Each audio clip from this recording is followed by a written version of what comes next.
الله أكبر الله أكبر الله أكبر الله. بسم الله الحمد لله والصلاة والسلام على رسول الله وعلى آله وصحبه ومن والاه. رب اشرح لي صدري ويسر لي أمري واحلل عقدة من لساني يفقه قولي. اللهم علمنا ما ينفعنا وانفعنا بما علمتنا وزدنا علما. Ассаляму алейкум ва рахматуллахи ва баракатух. Хвала Аллаху Господу миров, мир и благословение нашему любимому пророку Мухаммаду саллаллаху алейхи вассалям, его семье, его сподвижникам и всем тем, кто последовал его путем.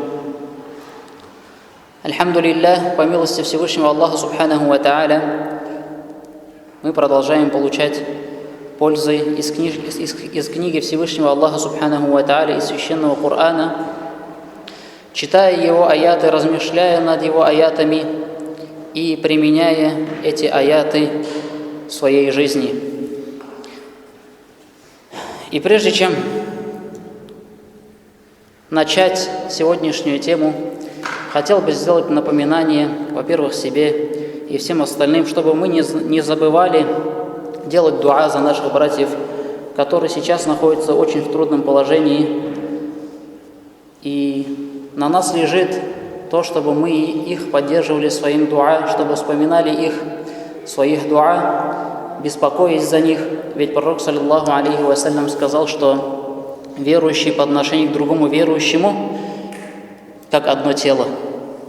Как одно тело, и когда одна его часть болит, все тело отзывается на эту боль. И пророк, саллаллаху алейхи вассалям, в этом хадисе упомянул две вещи. Она отзывается к нему лихорадкой и горячкой, то есть температурой и лихорадкой отзывается на эту боль. И поэтому то, что творится там, это очень большая беда. И мы должны вспоминать этих людей в своих дуа, этих детей, этих сирот, этих мучеников, которые стали мучениками в этой несправедливости, и должны благодарить Аллаха субханаху ва тааля за то, что мы с вами сегодня имеем, за то, что мы можем просыпаться в спокойствии, а кто-то не может проснуться спокойно, за то, что мы в безопасности, у кого-то нет этой безопасности, за то, что у нас все, альхамдулиллах, у нас есть дома, где мы живем, у нас есть машины, которые ездят, у нас есть школы, в которые дети ходят, у нас есть больницы, где мы можем лечиться, а там и больниц нету, и школ нету, поэтому на нас лежит то, чтобы мы вспоминали этих людей в своих дуа, молились за них, вставали тахаджуд ночью, делали дуа за них. Завтра у нас пятница, и мы знаем, что в пятницу есть час, в который Аллах субханаху ва тааля непременно дуа, и мы не должны забывать этих людей в своих молитвах, как Аллах субханаху ва тааля сказал: «Вакаля раббукум уд'уни астаджиб лакум». И Аллах субханаху ва тааля сказал: «Взывайте ко мне, и я отвечу вам». Следуя этому аяту, мы должны делать дуа и просить Аллаха субханаху ва тааля о том, чтобы это вскоре, в ближайшее время, чтобы это закончилось и успокоилось. Теперь же, переходя к нашему аяту, это аят, который встречается, то есть эти слова в Коране встречаются в трех местах. В трех местах это сура А'раф, это сура Шура и это сура Юнус, где Аллах субханаху ва тааля говорит: «Валя табхасун наса ашьяахум». Аллах субханаху ва тааля говорит: «Валя табхасун наса ашьяахум», что в переводе означает: «Не придерживайте имущество людей». Не придерживайте имущество людей, или не убавляйте людям того, что им причитается. Не убавляйте людям того, что является их по достоинству. И речь пойдет о кораническом правиле, которое затрагивает вопросы бытовых взаимоотношений.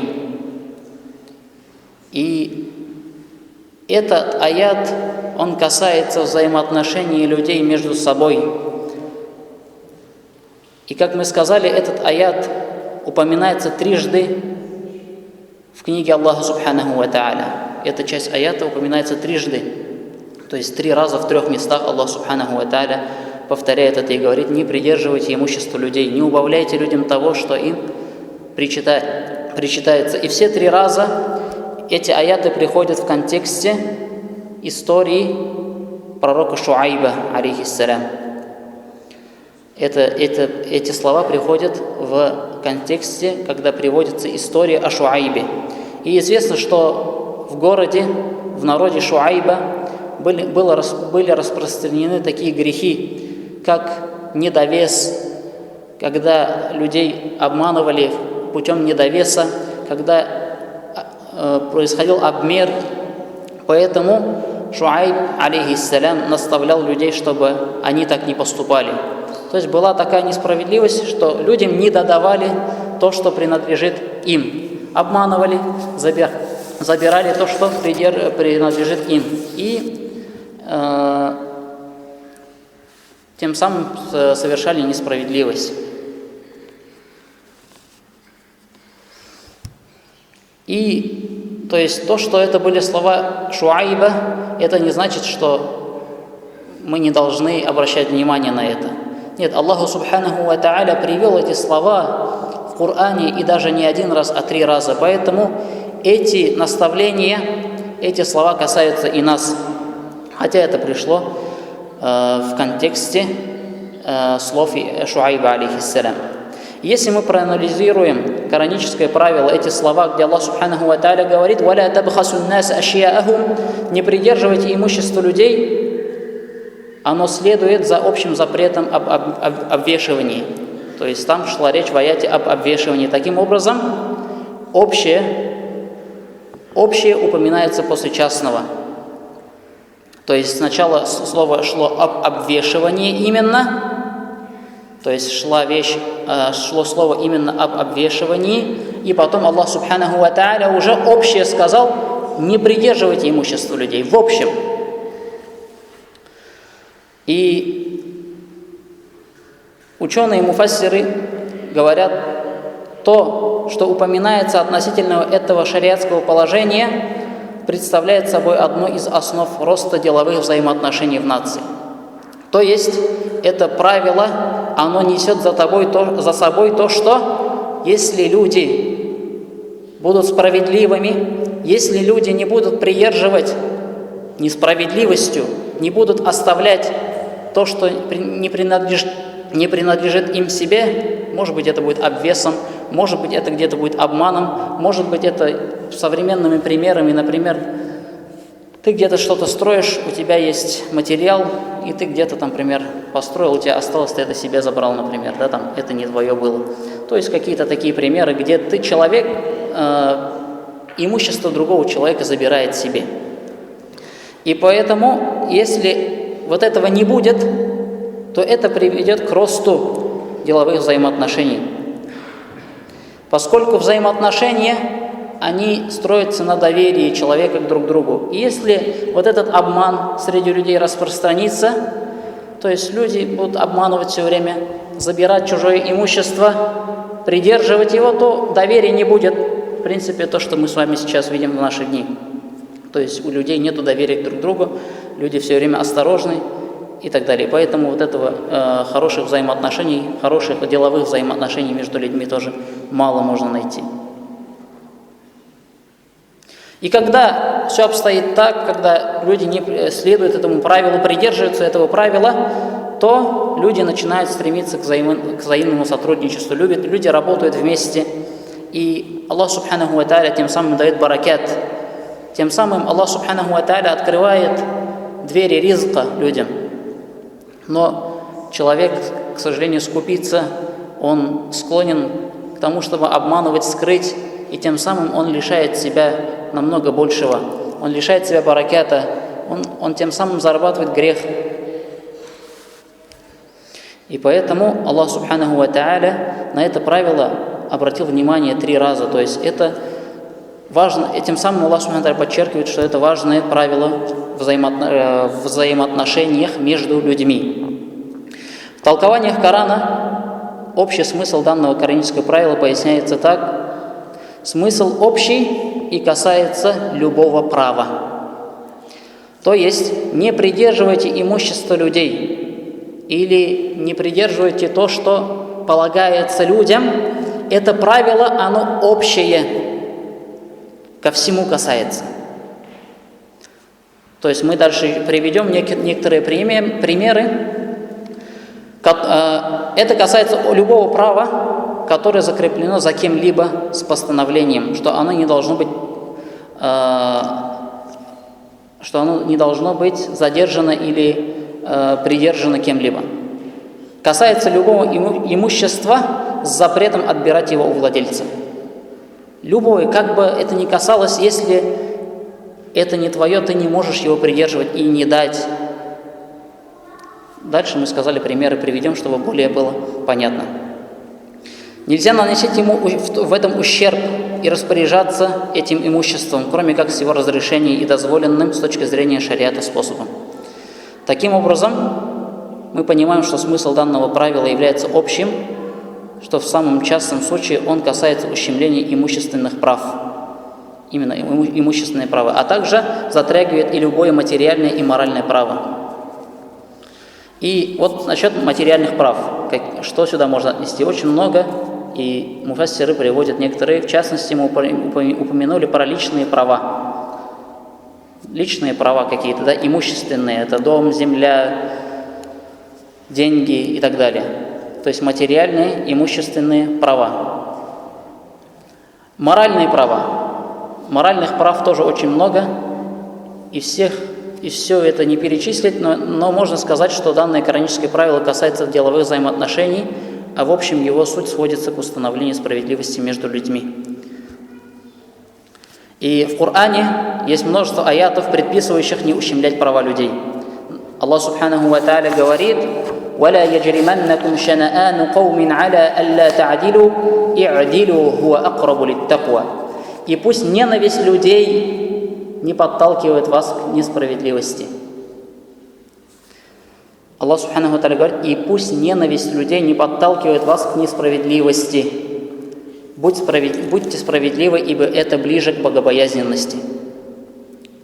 То есть, что бы ни случилось, и даже если по отношению к тебе есть какая-то ненависть у людей, или у тебя есть ненависть по отношению к кому-либо, это не должно подталкивать человека к несправедливости.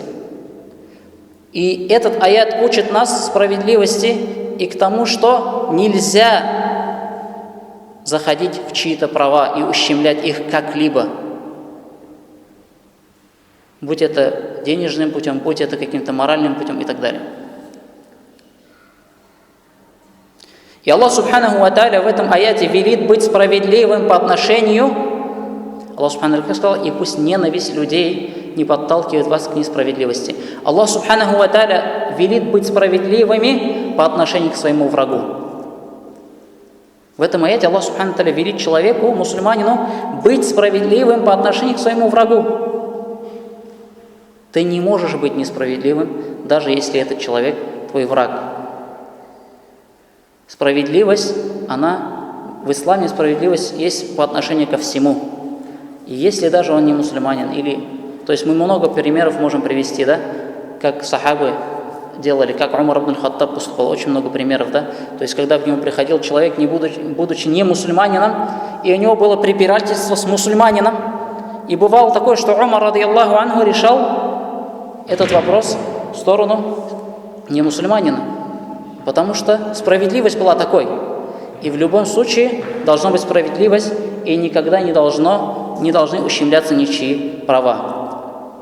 И Аллах Субханаху ва Тааля говорит: быть справедливым по отношению к своему врагу, и чтобы ненависть не побудила нас попирать его права.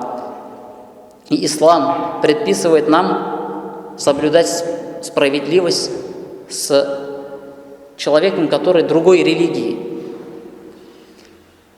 или даже если он враг. И как можно после этого предположить, что она не обязывает нас соблюдать справедливость в отношении своих братьев по вере? То есть, если даже по отношению к человеку другой религии, если даже по отношению к врагу ты должен быть справедливым, то что тогда говорить об отношениях между мусульманами? И один из ученых в толковании приведенного выше аята говорит: Аллах Субханаху ва Тааля запретил верующим обходиться из ненависти несправедливо с неверующими. А что же говорить о ненависти к нечестивцу или нововведенцу, выдвиженцу разного рода толков из числа верующих? То есть, что же говорить тогда о человеке, который является мусульманином, может быть, он других воззрений, может быть, он других убеждений? Это никак не дает тебе права быть несправедливым с ним. То есть то, что мы сейчас на самом деле в наши дни видим, когда человек видит, что вот какой-то человек, хоть он мусульманин, он другой каких-то воззрений, других каких-то идеологий, все, зачастую он с ним поступает несправедливо. Просто даже в отношениях. Не просто, сейчас мы не будем касаться именно каких-то имущественных, а просто даже в отношениях он с ним поступает несправедливо. И естественно, что ненависть не должна побуждать человека к несправедливости по отношению к верующему, даже если он сам несправедлив к себе.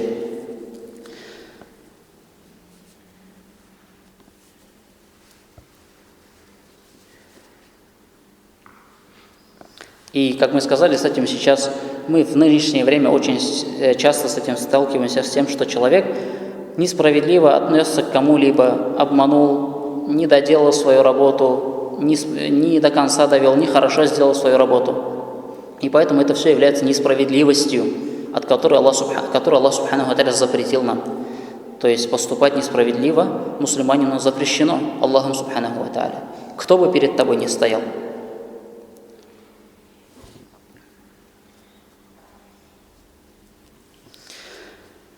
Имам Малик ибн Анас, один из основателей 4 мазхабов, еще в те времена, жалуясь на эту беду, сказал: в людях меньше всего есть справедливость.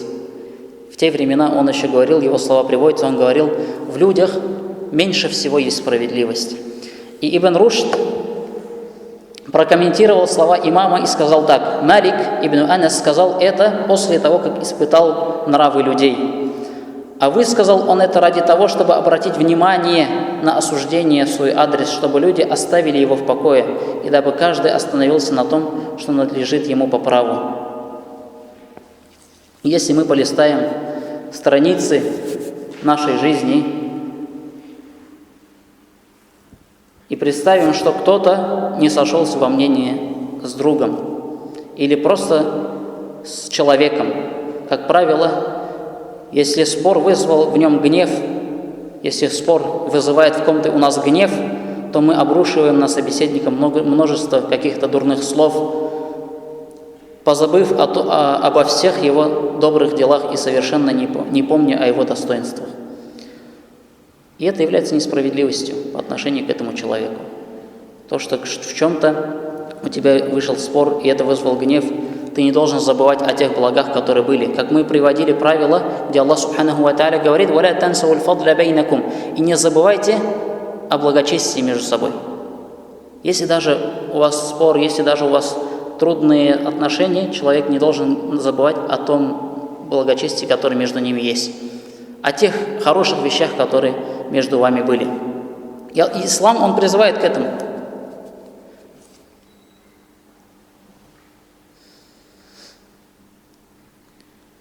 И после этого человек, что он начинает рассказывать? Зачастую он начинает рассказывать об этом человеке кому-то, осуждая его и говоря о нем плохо. И это тоже является несправедливостью. Это тоже несправедливость. И поэтому мы всегда должны мы часто сталкиваемся с такими трудными моментами в жизни и всегда должны останавливать себя и говорить, что я делаю несправедливо. То есть, если даже какой-то спор был, если что-то даже вышло, ты не должен впадать в крайность в отношении к этому человеку. То есть это слова идут об осуждении людей. То есть зачастую мы, осуждая людей, делаем несправедливость по отношению к ним. И то же самое касается, это тоже стоит упомянуть, то же самое касается и современного отношения к ошибкам некоторых людей, к ошибкам ученых или проповедников, которые пытаются сделать что-то благое, стремясь к хорошему, к истине, но у них где-то в чем-то появляется ошибка или что-то не получается, и человек, видя это, сводит на нет все полностью этого человека. Все старания, усердие и благие дела он все сводит на нет. То есть полностью человека списывает, получается. И все это по причине какой-то ошибки. И это является несправедливостью. «Валя табхасу ннаса ашьяахум». И как мы сказали, одно из смыслов этого аята – это Аллах Субханаху ва Тааля говорит: «Не убавляйте людям того, что им причитается». То есть, если человек в чем-то он хорош, достоин чего-то, ты не должен это убавлять от него. Не убавляйте людям того, что им причитается. Ты не должен заходить в его права, делать по отношению к нему справедливость даже словами. И то, что кто-то ошибся, это не значит, что ты должен об этом человеке рассказывать, что все, он вот плохой, он такой и так далее. То, что опять-таки у нас часто мы видим в взаимоотношениях между собой. И все это по причине какой-то ошибки, которую не смог вынести тот или иной критик или сплетник, который начинает говорить о человеке. Хотя, может, тот человек, которого он критикует, про которого он говорит, имеет какое-то оправдание. И на самом деле это часто, очень часто с этим сейчас можно столкнуться. Когда о ком-то идет речь, и кто-то приходит и начинает говорить: он такой, он, и все, грязью облил и ушел. Это несправедливость по отношению к этому человеку. Может быть, он где-то ошибся, но у него также есть много хороших сторон у этого человека, про которые тоже надо вспомнить и сказать.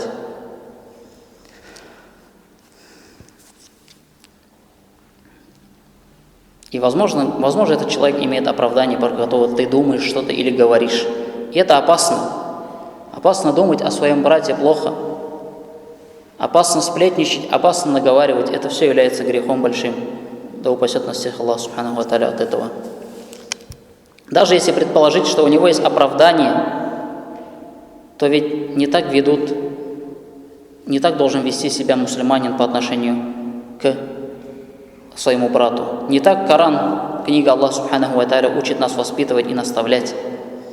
И кораническое правило, которое мы с вами сейчас обсуждаем: «Валя табхасу ннаса ашьяахум», и не придерживайте того, что принадлежит людям, подчеркивает необходимость быть справедливым по отношению к людям, не ущемлять их права ни в какой степени. Имуществом, как это пришло в аяте, обвешивающие были, ни словами, ни в его чести, потому что все это является запретным для мусульманина. Имущество мусульманина, оно запретно для другого мусульманина. Честь мусульманина, оно запретно для другого мусульманина. Кровь мусульманина, оно запретно для другого мусульманина. И нельзя никак задевать эти вещи. Никак нельзя заходить в эти вещи. Ты не имеешь права придерживать чье-то имущество. Пример: зарплату человек не платит. Договорились 30 тысяч рублей в месяц. Договорились. Месяц проходит, ты ему 25 отдаешь. Почему? Ты 30 сказал. И это удерживание чужого имущества. Он работал, потому что ты ему сказал, что 30 тысяч будешь платить. Он работал, но в итоге потом ты ему 25 даешь. Ты удерживаешь имущество другого человека.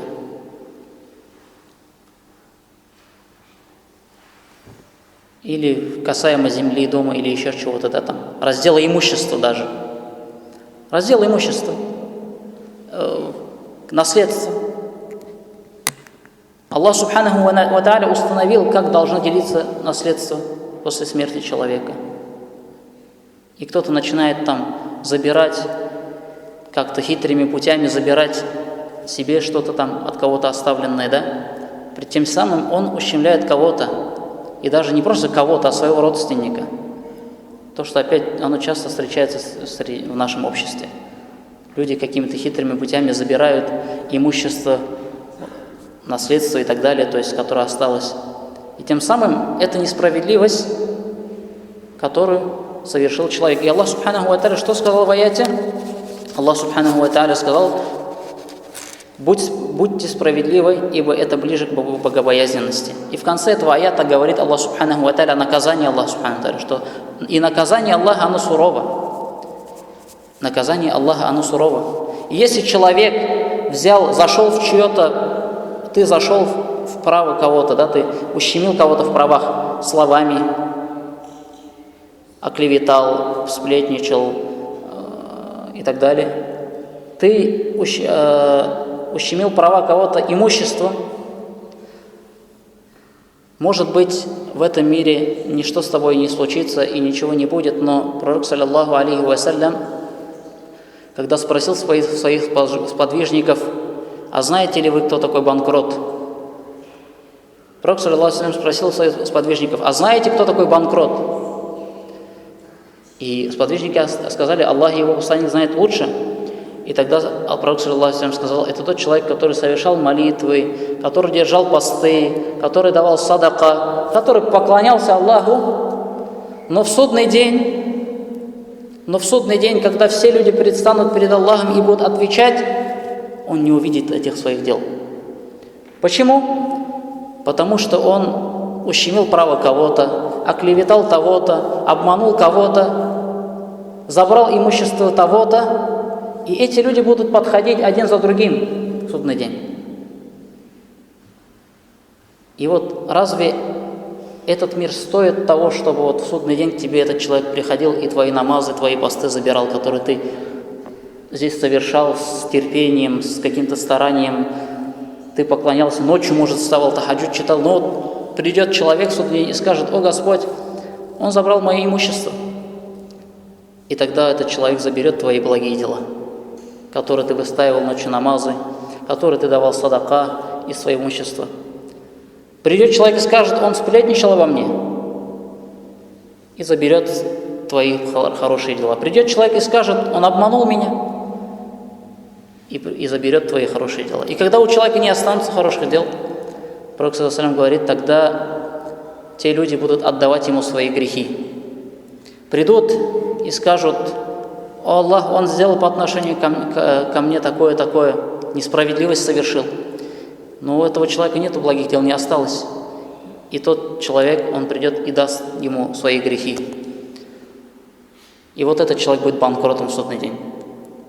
И этот мир, эти какие-то 1000 рублей, это какой-то квадрат земли, квадратный метр квартиры, оно не стоит того, чтобы в судный день, то есть несправедливо забирать чье-то имущество, так оно не стоит, чтобы в судный день к тебе приходил этот человек и забирал твои благие дела. И также слова. Обманул языком, оклеветал, сплетничал. Этот человек тоже придет в судный день и будет забирать. И поэтому мы должны отучить себя от этого. Мы должны с людьми обходиться хорошо, справедливо. И ведь в аяте было сказано, даже по отношению к неверующему человеку, даже по отношению к врагу ты должен быть справедлив. Поэтому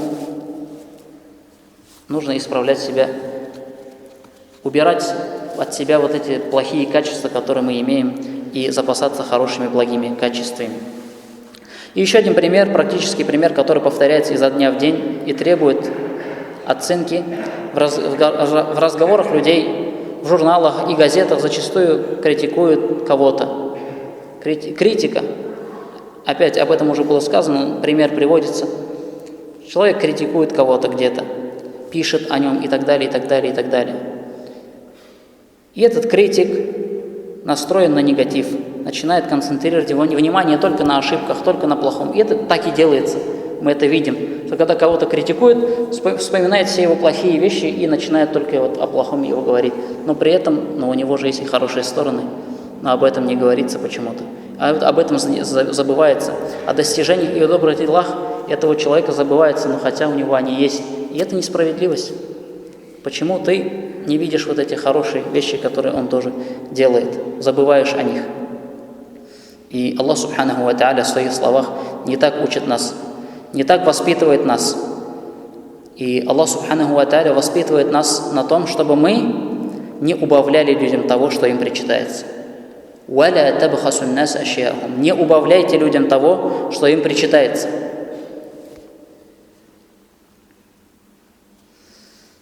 Также мы упомянули о том, что часто картина, которая часто встречается, как человек, имеющий должность директора, начальника, ущемляет права своих подчиненных и рабочих, не выдавая вовремя зарплату, лишая заслуженного отпуска и так далее, и так далее. И нам стоит устрашиться словами Всевышнего Аллаха Субханаху ва Тааля, который сказал: разве не думают они, что будут воскрешены в великий день, в тот день, когда люди предстанут перед Господом миров? И разве не задумываются эти люди, что по причине своего несправедливого отношения к тем, кто работает на них и подчиняется им, а также из-за их притеснения завтра они сами окажутся под гнетом и ущемлением? Разве они не боятся наказания в этой жизни за то, что сотворили их руки, не говоря уже о наказании, которое будет в судный день?